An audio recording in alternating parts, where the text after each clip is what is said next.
Et yo les Inazuma, c'est Alexandre, j'espère que vous allez bien les gars. À l'occasion d'une sortie d'une nouvelle vidéo Inazuma Eleven, j'avais envie de ressortir le maillot d'Inazuma Japon. On est bien, on sent bien Inazuma bien évidemment, c'est la famille. Est-ce que vous vous êtes déjà demandé combien coûteraient les joueurs d'Inazuma Eleven ou du moins de la licence Inazuma Eleven s'ils étaient dans la vraie vie? On a des transferts abusés comme Neymar par exemple qui coûte 220 millions, Mbappé qui a coûté 180 millions au PSG, mais combien coûterait un Mark Evans, un Jude Sharp ou pourquoi pas un Axel Blaze? Et bah écoutez, c'est ce qu'on va faire en vidéo en essayant pourquoi pas de poser des prix sur les joueurs en fonction de leur palmarès, forcément aussi de leur niveau, de ce qu'ils peuvent apporter à l'équipe et forcément aussi de leur poste. C'est un concept hyper original qui m'est venu comme ça, franchement quand je parlais avec des abonnés notamment sur Instagram et sur Twitter, je parlais avec quelques fans d'Inazuma Eleven et en parlant un petit peu de foot normal et d'Inazuma, ça m'a fait une petite étincelle qui m'a donné envie en tout cas de faire ce concept là, j'espère que ça va vous plaire. D'ailleurs si c'est pas le cas les amis, rejoignez-moi d'avance sur Instagram, sur Twitter, abonnez-vous, cochez la cloche, faites tout ce que vous voulez pour venir me parler en dehors des vidéos et forcément aussi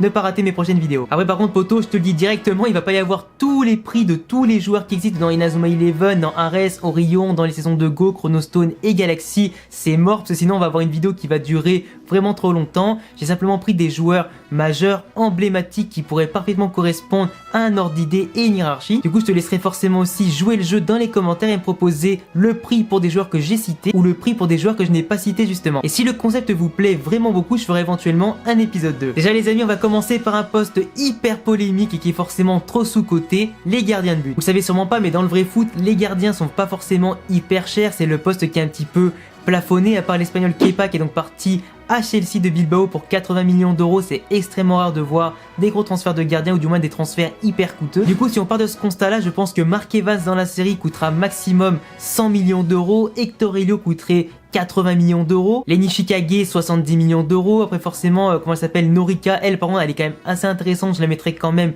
à 50 millions d'euros. Après si on fait les transferts vraiment foot féminin, elle coûterait 10 millions d'euros, mais là après c'est un débat quoi. Darren Lachance qui est forcément le Mark Evans de Wish, lui je le mets au moins à 30 millions d'euros parce qu'il a quand même des techniques assez intéressante, mais forcément on peut pas le payer plus cher. C'est une contrefaçon le mec aussi, tu crois que j'ai payé 50 millions pour ça? Pour passer aux défenseurs, alors bien évidemment Nathan c'est le défenseur de référence en termes de défenseur latéral, lui je le cale au moins à 80 millions d'euros minimum, parce que forcément dans la vraie vie les défenseurs coûtent pas plus de 80 millions d'euros, du moins pour les latéraux. Après pour les défenseurs centraux les prix peuvent aussi facilement monter, à mon avis Thiago Torres qui est quand même le meilleur défenseur central d'Inazuma Eleven, je le cale au moins à 100 millions d'euros. Après les joueurs comme Jack, Iwato, je les mets plutôt à 60 millions, 50 millions d'euros parce que certes ils sont balèzes, ils sont robustes, mais ils peuvent être assez limités sur certains points et malheureusement ça peut coûter un peu cher. Après si je passe par exemple à des joueurs comme des attaquants ou des milieux de terrain qui peuvent être un petit peu banaux, par exemple tu vois Kevin Dragonfly, c'est pas forcément un des joueurs que j'ai le plus kiffé dans Inazuma Eleven en termes de joueurs, en termes de personnalité. Moi c'est le genre de joueur que je sous-estime beaucoup, que je mettrais environ à 20 ou 30 millions d'euros pas plus. C'est genre l'attaquant d'équipe de milieu de tableau au classement tu vois. Ouais, pareil t'as des mecs comme Sam Ford par exemple, lui je le mettrais à 40-50 millions, c'est un mec qui a du potentiel, qui peut t'apporter pas mal mais qui restera quand même sous-côté à côté des monstres qu'il côtoie. Après c'est pareil, t'as des mecs comme Caleb qui sont hyper intelligents, qui sont hyper précieux dans le jeu, qui peuvent t'apporter énormément de diversité tactique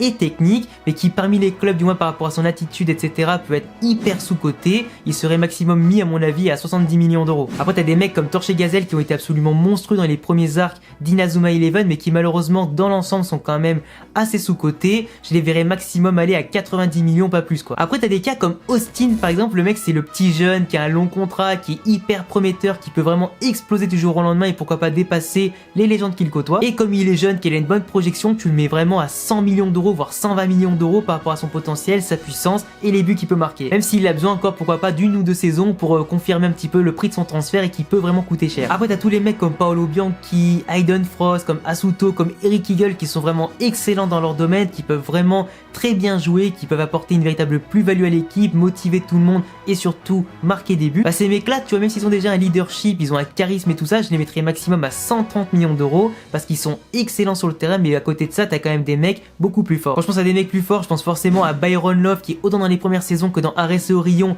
a fait la différence, qui vaudrait pour moi au moins 150 millions d'euros. C'est vraiment un joueur qui peut te faire la différence comme on l'a vu notamment dans Orion quand il est arrivé. T'as des mecs comme Sean Frost ou Hunter Foster qui font partie de mes joueurs préférés qui pour moi sont teasés à 180 millions d'euros minimum parce que entre les deux qui sont hyper polyvalents, qui peuvent jouer en attaque, au milieu, en défense, qui sont bons du pied gauche, du pied droit, en dribble, en tacle, en tout ce que tu veux, forcément aussi en attaque ils sont très bons, ils ont des techniques seules et combinées qui valent en tout cas le détour, le charisme nécessaire pour guider une équipe et la contrôler. Pour moi, ces deux-là, c'est minimum 180 millions. Après, t'as d'autres joueurs comme ça qui peuvent les compléter, comme Isaac comme Hiroto, mais eux, je les mettrais plutôt à 160 millions d'euros. Certes, individuellement, ils sont exceptionnels, c'est sûrement deux des meilleurs attaquants qu'on a vu dans la série, tout Inazuma Eleven confondu, mais c'est des mecs qui en termes de caractère, des fois qui peuvent la jouer trop solo, qui peuvent te faire perdre du temps, qui peuvent péter un plomb, qui peuvent pourquoi pas prendre un carton rouge si justement ils s'en font un petit peu trop à leur tête, mais c'est des mecs comme ça qui valent hyper cher individuellement, mais je les mets en tout cas moins cher que Sean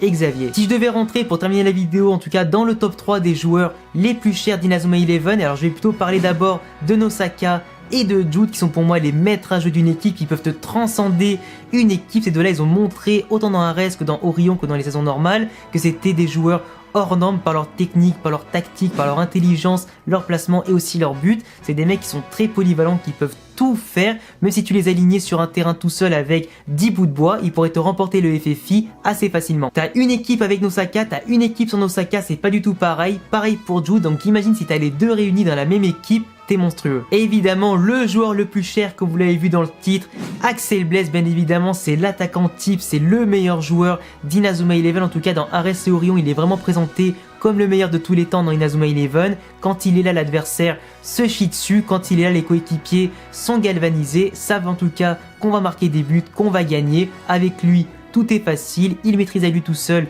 la street sort et encore il pourrait limite l'évoluer, c'est un monstre, y a pas photo. T'as aussi des mecs comme Clario Urban par exemple qui pourraient coûter 180 millions d'euros, Victor Blade aussi, moi je le mettrais pas à 180 Victor Blade, je le mettrais 150 ou 160 millions, mais c'est vrai qu'après t'as beaucoup d'attaquants aussi dans Inazuma Eleven Go, Chronostone et Galaxy, j'en ai pas forcément beaucoup parlé dans cette vidéo, que ce soit des gardiens, défenseurs et milieux de terrain, mais pour moi qui ai pas encore tout vu de tout le monde dans Inazuma Eleven Go globalement, je voulais pas forcément les incruster dans la vidéo et fausser mon classement. Donc en tout cas les gars, voilà c'est tout pour cette petite vidéo Inazuma Eleven, j'espère que ce petit concept là vous a plu, vous avez en tout cas diverti pendant quelques minutes, vous allez aussi jouer le jeu dans les commentaires à mettre le prix nécessaire pour chaque joueur, que ce soit des gardiens, défenseurs, milieux, attaquants, des premières saisons, de Ares, d'Orion, des saisons aussi à Go, Galaxy et Chronostone. Faites-vous plaisir en commentaire. Si jamais l'épisode vous plaît, bah écoutez, je pourrais éventuellement faire un épisode 2 la semaine prochaine ou dans 2 semaines à voir. En tout cas les amis, je voulais aussi vous teaser une petite vidéo Inazuma Eleven en vous disant notamment de bien réviser parce qu'on sait jamais, un quiz pourrait tomber. En attendant les amis, je vous laisserai vous abonner, cocher la cloche, vous le savez en tout cas, vous connaissez la chanson, me rejoindre sur Insta et sur Twitter et à bientôt les gars pour prochaine vidéo, ciao.